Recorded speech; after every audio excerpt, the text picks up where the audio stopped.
Hi there. Welcome to this week's episode of Waste 360's Unpacking Recycling with Charlotte. My name is Charlotte Dreisen, and I am really excited to be digging into the topic of waste and equity today. There are so many facets of solid waste and waste management that are really inequitable, to be honest, and whether in the processes or the outcomes or all of the above. And there are so many different elements to explore. I'll be focusing on just a few of them today, mainly looking at recycling and composting access, participation, and education, and where we're spending those dollars and allocating resources. But I really look forward to future episodes where we can dig into some of the additional really important elements of equity and waste related to facility siting and workforce and DEI, among many others. So this will certainly just be a starting point, but really excited to sink our teeth into this topic here today as a starting point and look at a lot of different cities and how they manifest recycling programs in terms of demographics and racial equity and participation, whether it's New York or DC or Boston or San Francisco or Austin or others. I'll be focusing mostly on those today, looking at a lot of different examples about how outcomes play out, especially between single family and multifamily homes. We see that, of course, white households are over-indexed among single family homes and owner-occupied housing, and that Black households, Latinx household, Asian and Pacific Islander, and other kinds of minorities are often way over-indexed in multifamily households and renter-occupied. Those are challenging and not ideal proxies to use, but knowing that in the world of waste, we have the best access to data about single family versus multifamily, that can often be one of the easiest mechanisms we use to explore outcomes here and look at how successful participation rates are, where education dollars are being spent, and what access looks like as a whole. So I'll make that kind of qualifying claim here at the top that I wish we had better access to more demographic specific information, and we're starting to see good changes and movement in that direction. But the best information we often have to compare can simply be multifamily versus single family in a lot of jurisdictions. So I'll often be leaning on that to help me out here today. With that in mind, I think a few of the really foundational elements that can be really useful in thinking about the juxtaposition in service level provision and participation in recycling can be looking at simply who has access to curbside recycling among the single family sector as well as the multifamily sector.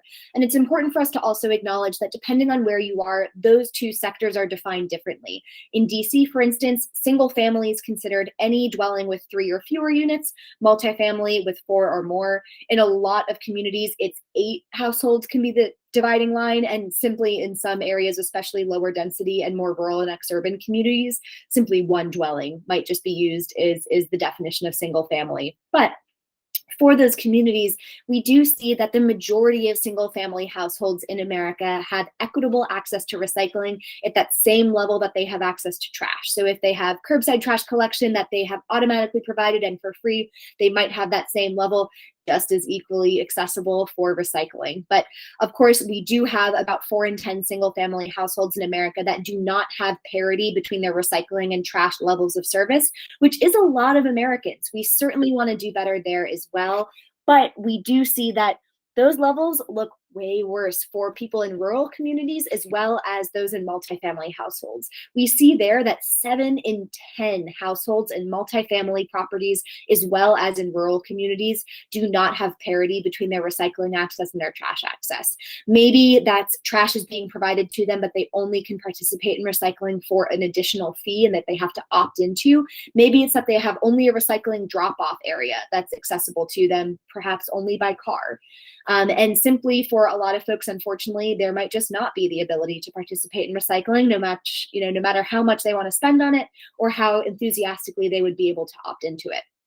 So we see that for multifamily in particular, less than 25% of multifamily households in the US have recycling access on site at their property, which is really unfortunate. And frankly, with that level of really poor service, it's amazing that we have recycling rates as high as we do, because less than 25% is really a dire state of affairs. And of course, when we do say 25% or about, I believe it's 23% if memory serves, we know that looks all different all differently for all different types of buildings. So for low and medium rise multifamily buildings where there might be a garden style apartment complex, maybe 2-3 stories, you might have your recycling collection outside right next to your trash, a dumpster that's right adjacent to it. But for a lot of buildings, especially those that are medium to high rise, and especially those that are older building stocks, you might have a trash chute, but a recycling collection point that's in the basement or at the loading dock or in the parking area or at the back of the building. For instance, in my building here in DC, we're a pretty small one. We have only 40 units, all things considered, and I don't have to walk more than 20 feet to get to my trash chute, but I have to exit the building, walk around the entirety of it to the back through an alley to get to my recycling dumpster. I am a pretty committed recycler, so I happily make that trek, but I can tell you it's not so fun in the cold or the rain. And if I had, a less meaningful commitment to the circular economy, I could very much understand why someone would be compelled to simply use the trash chute that's, right next to their building door. And I think that's a really important piece to think about also in the context of aging housing stocks. We know that in some cities that have really old housing stocks, like New York City, for instance, a lot of them were developed, back in the 40s, 50s, 60s, where trash bags were really small and there was only one stream of solid waste: trash. There weren't, source separated recycling programs, composting programs that were even on the horizon. So a lot of times those trash chutes can be really small and honestly really disparate. When we look at really big housing complexes, those that are several hundred units big or thousands of units big, we know that, if you now have to go down to your recycling dumpster outside of your building, and in some instances walk as much as half a block to it, especially in public housing complexes that are on bigger properties, we can really see how that participation might suffer. I'd be really excited to have more data on different kinds of housing typologies to better understand who has access to recycling in their trash room in the same place, who might be like me that only has recycling access on the exterior of a building, all of those different nuances. While I think we are for want of that data, generally speaking, in this space, I would really encourage folks who are interested in better understanding the landscape of single-family access and multifamily access to check out the Recycling Partnership's State of Curbside Recycling Report from 2020 and their more recent 2021 Pay It Forward report, as well as their relatively recent Recycling Inclusion Fund, which is a really exciting effort dedicated to closing these disparities and gaps between single-family and multifamily access. So while we talked a little bit about how multifamily housing can provide different mechanisms for recycling collection or lack thereof, let's talk about a few examples. And I'll start with DC, where I live and am most familiar with. Here in DC, we are pretty lucky to have a universal recycling requirement where multifamily buildings are required to provide recycling. Not only that, but they have about 13 different requirements related to recycling for multifamily properties, whether twice a week collection and that minimum service level, or providing enough bins and containers for all residents to be able to collect their recycling, or more nuanced and detailed requirements like providing signage and educating facility staff and building management staff at least once a year on how the recycling programs operate. We know that compliance and enforcement, however, is unfortunately really low, much lower than we would like. And we know that while a majority of buildings thankfully provide at least some recycling collection, we see that a lot of times they fail to meet that level of service of twice a week or providing enough containers for residents to be able to recycle all of the belongings they have that are recyclable and items that they're disposing of, which could be recycled. We know that makes up more than half of the multifamily waste here as a whole, but unfortunately we see that only 13% of recycling is collected in multifamily homes in DC. And unfortunately, compared to our single family recycling rate, that's all the way up at 25%. That means that our multifamily sector is recycling half as much, and it's actually twice as contaminated as our single family recycling. We also see that in a lot of instances, even though in DC, our multifamily buildings are required to recycle the exact same items that our single family households get automatic collection from the city, that a lot of multifamily buildings fail to provide that sufficient level of acceptance for all of those lists, all items on a list. So that might mean only collecting cardboard and nothing else, or it might only mean collecting paper, cardboard, containers, that are metal and plastic, but forgoing glass, which we're seeing is an increasing trend, unfortunately. There are also a lot of cities and communities that do require multifamily buildings to recycle, but don't provide a lot of prescriptive guidance on what that looks like. For instance, in Portland, Oregon, they've historically required multifamily buildings to recycle, but only in 2023 will they be phasing in a requirement for that to have at least a weekly cadence as a minimum level of service and a minimum volume threshold for each unit within a multifamily building to help ensure that there's sufficient collection container space for all of those recyclables. That's something that Austin, Texas, for example, has been really good at doing for a long time. Something that DC is also considering. Councilmember Janice Lewis George, for example, put forward the Clean Collections Act this year as a way of instituting that minimum threshold for both trash and recycling to help ensure that multifamily buildings are simply aware of the level of service that they need to be providing in terms of space and volume for recycling containers, because a lot of times that can be admittedly challenging to figure out. This also importantly helps from an enforcement and compliance side. It's one thing if you go to a multifamily building, regardless of what city you're at, and say, recycling bin, check. But to then think about how that relates to the number of units, because unfortunately, a lot of times we see that there might be a recycling bin at a multifamily building, but based on the number of units, it's way smaller than it should be to accommodate the entire size of the multifamily population. Portland, Oregon is also having some really cool new progress on a bunch of different programs related to multifamily and equity beyond those key new policies of having once a week collection at least for multifamily buildings for recycling and providing a minimum level of service for the volume for multifamily recycling based on each unit. For example, Portland is developing a multifamily service equity advisory group, which is a really cool strategy of bringing in numerous stakeholders to help advise and create continuous improvement of those programs. They also have a regional waste plan, which is, I think, a really helpful mechanism in and of itself, but also one that entails more than 40 direct equity-related action items for not only the Portland jurisdiction itself, but their broader metropolitan area and communities too.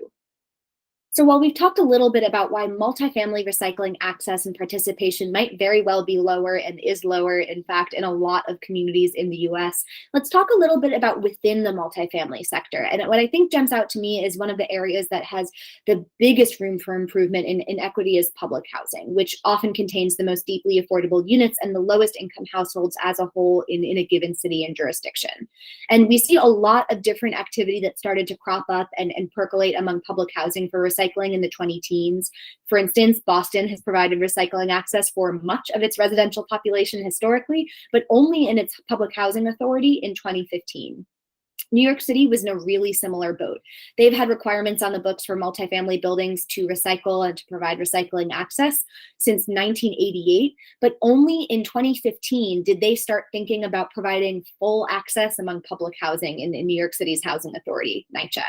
In 2015, about 15% of the complexes within NYCHA's portfolio had recycling access, which they put a lot of effort and energy and funding towards to improve and have holistically at all 100% of their portfolio within NYCHA by 2016, which is some really exciting movement. But we see today that unfortunately the diversion rate among NYCHA properties is less than 2% today.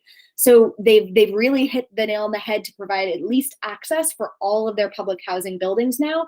But of course, we know that access might not all look the same. And we know for a lot of their big properties that have thousands of units within a given building, the recycling dumpster and cardboard balers that they might have access to might be all the way at the bottom and around the corner of their building that's shared with other buildings next door. So we know that it is definitely not as easy to access as the trash chute that they have access to on their floor.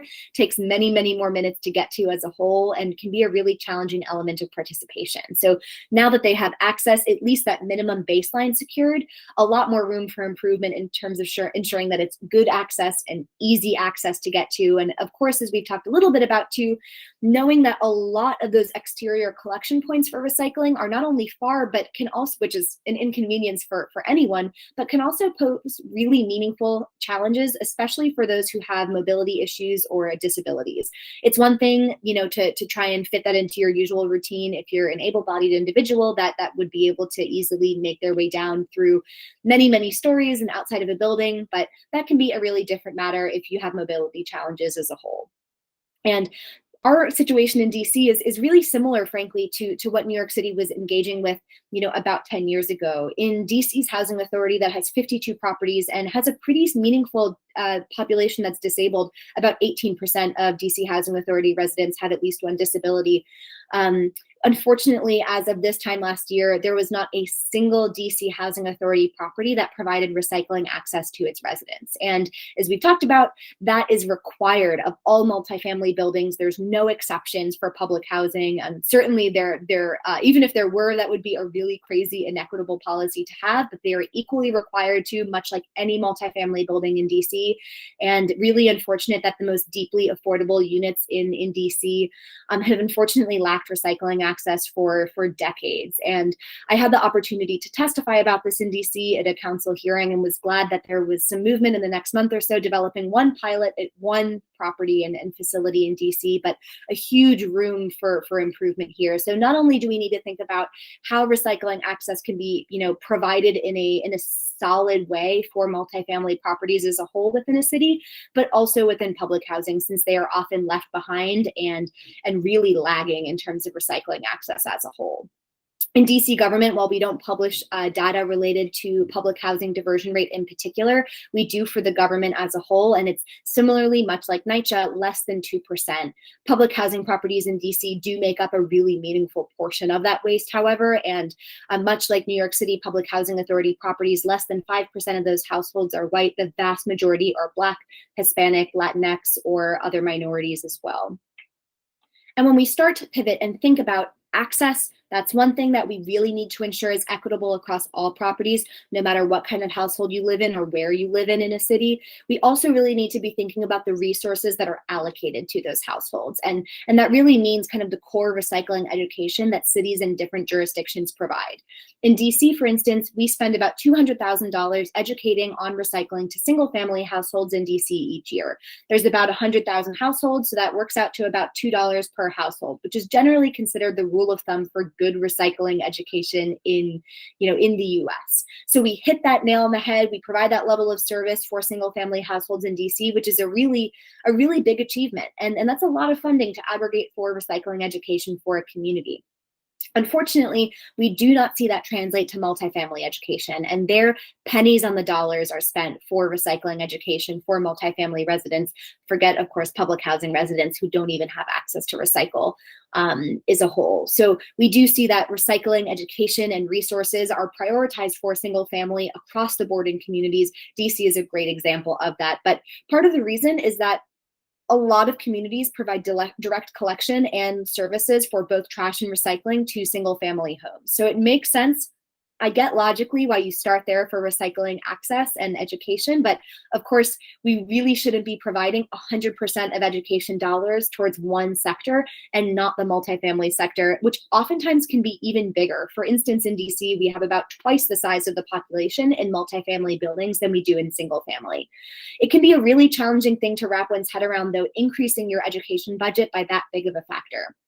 And I think that's really something that we're going to have to reckon with as a whole if we ever really expect to make meaningful traction towards our shared zero waste goals and improving our shared national diversion rate of about 34% that we've been stuck at for a number of years.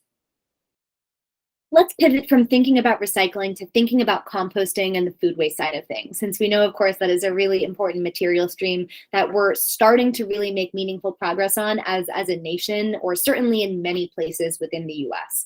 New York City is a really great example of a city and jurisdiction that's doing that in a really equitable manner, knowing that they have a combined single and multifamily collection system in place, which is pretty unusual, and of course that we don't have in lots of communities across the nation as well. But in New York City, they are really starting to ramp up collection and increase and expanding access beyond the opt-in programs that have existed in certain pockets throughout the city for some time. It's going to be picked back up in Queens this March in just a few short days, really. And then in Brooklyn later this fall in 2023, in Bronx and Staten Island in 2024, and then in Manhattan last at the very tail end of 2024 as a whole. I think that's a really logical approach. It's a really aggressive, cadence. That's a really big, fast ramp up of a program, but really logical to provide it to single and multifamily units in tandem, and to also, of course, be placing the borough that has the wealthiest and whitest households last, rather than starting, as unfortunately we often see on the other side of the spectrum. In a lot of communities, though, we don't see composting access being provided in an equitable way, and provision can often start with curbside programs and come much farther for commercial and multifamily properties. In DC, for instance, we have seen curbside composting pilots start to be developed for single-family households, which is fantastic, but unfortunately aren't seeing any movement on provision or requirements for multifamily buildings. So, of course, again, looking at a really important service being provided, but unfortunately to the whiter and wealthier households into the city, and less so for the multifamily households that are equally deserving of composting access, without a doubt. And we also, I think, really fail to think about composting access and food scrap diversion access in tandem with food insecurity and food deserts. I think that's an issue that in DC can be particularly geographically isolated. We see in a lot of cities that it is, an issue in numerous neighborhoods. In DC, it can be really crystallized in provision of services for a couple wards. There are 8 wards in DC, and wards 7 and 8 in particular are extremely bad food deserts that have really poor access to grocery stores and access to healthy, nutritious foods. So thinking about how in DC we might roll out composting access and programs, it's also really important to think about improving access to food in tandem, since it can be seriously tone deaf to be promoting and advancing food waste diversion programs if folks don't have easy access and affordable access to food in the first place. So one important variable that I think needs to be thought about, and is I think with excitement being thought about in some different cities in the US, there's some exciting examples of food scrap drop-off programs that are being operated in tandem with provision of discounted or free produce and food for community members, which can be one really exciting way of knitting those two priorities together. But I think in a lot of instances, we don't quite marry them as closely as we could or should. Pivoting again from composting and food waste to another material stream that's really important, household hazardous waste. That's certainly a material stream that we often handle in a drop-off capacity within communities, so can often be put to the side of equity considerations, since it's not treated in exactly the same binary approach that single and multifamily households receive in a lot of instances. In DC, for example, there is one city-provided, city-operated household hazardous waste drop-off that multifamily and single-family residents have equal access to. Certainly, that does not mean that outcomes are equitable and that access is equitable, especially when considering that one facility is accessible by vehicle only and not by public transit or with pedestrian access in mind. But in a place like San Francisco, they've had one of the longest standing household hazardous waste, or as I'll say, HHW programs in the US, that had a permanent program in place since 1989. They've also had, over the years, expanded to neighborhood drop-off and collection events, which is a really, useful tactic to better provide access on a periodic basis, and have since also evolved to not only those neighborhood collection event models, but a door-to-door collection model, which is really a really high level of service and a really big achievement that I think a lot of other cities can model themselves after. So once San Francisco really developed a core, pretty holistic provision of HHW services, they were really interested in shifting to better understanding awareness and participation to continually improve. And they took it upon themselves to conduct about almost 600 interviews with residents of San Francisco to really understand what trends existed by demographic for awareness and participation and interest level as well. They found that as a whole, out of those 578 respondents, that about a third were immigrants. And not only that, but that only 38% lived in single-family households. A majority lived in multifamily households. In addition, they found that there were pretty interesting trends related to what kinds of HHW items were being generated based on demographic groups. So they found that everybody uses batteries, electronics, household cleaners, for instance, but they did find that non-white respondents shared that they had higher levels relative to white respondents about certain HHW materials like fluorescent bulbs, garden chemicals, auto body parts, and motor oil, which is really interesting. They also found that folks were about One in five, about 20%, were all the time or most of the time using an HHW program. So really showing that they have a lot of room to improve as a whole in terms of participation. Awareness levels also vary depending on demographic group, from about 17 to 36%, depending on which group they identified as. So a pretty big spread. Nothing that's really consistent holistically across residents, irrespective of demographics. They did find that participation was notably lower for households making less than $75,000 a year as a whole, and it led San Francisco to really have a much more informed process of dedicating scarce education dollars to outreach programs that were targeted. So for example, knowing that Chinese speakers, for instance, shared that they had higher rates of garden chemical usage, they developed some really interesting specific marketing and advertisements for Chinese speakers in Chinese, not only kind of the same conventional English language marketing that might have been used in the past, or if they didn't have this access to as precise, thorough data, in order to prompt that behavior change and increase awareness of the availability of programs to manage that material. I think it's a really thoughtful approach that we could all really benefit from, and I think we'd all find really interesting learnings for.